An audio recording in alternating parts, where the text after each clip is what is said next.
one thing that if in these last 2 months I'm the league, if I'm Frank Vogel, the coach, I'm exploring is taking Miggy out the lineup, putting AD at the 5 and playing Kuz at the 4.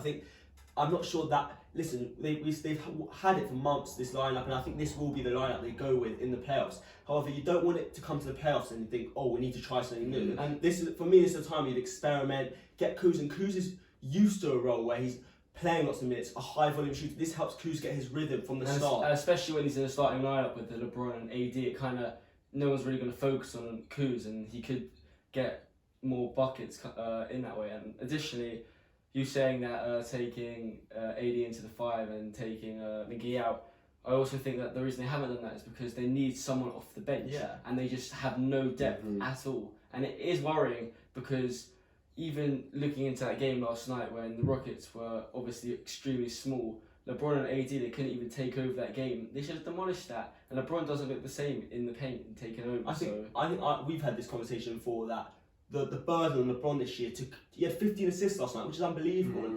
And only really LeBron, you've seen so many times this year, 15 assists, 18 assists, 16 assists. However, you're going to ask LeBron to play 40 minutes, defend, pass the rock, get everyone involved, but have to score 30 points because they don't have the scorers that the Clippers do.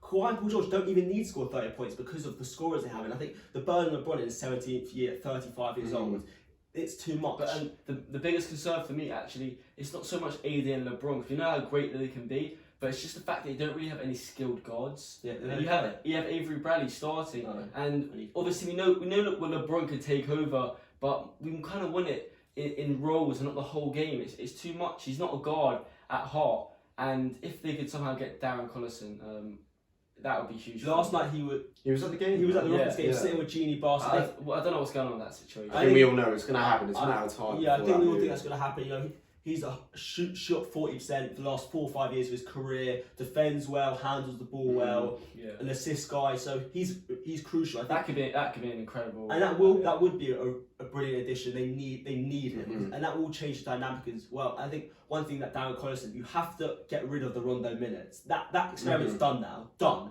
They were last night in the Rockets game. They were minus 14 in his limited minutes. Every night he's on the floor, just holds it. He's terrible. He has to shoot open shots. He's awful. The other team don't have to guard him. Caruso, listen. Quite love a bit of Caruso. Everyone, we joke about Caruso, but he defends really well. He listen. He's not a great 3-point shooter, but he makes them at times. But he's not a liability on the court like Rondo is. So you've got to bring Collison in and get rid of Rondo's minutes, get him out of the rotation. I think you'll start to see an improvement.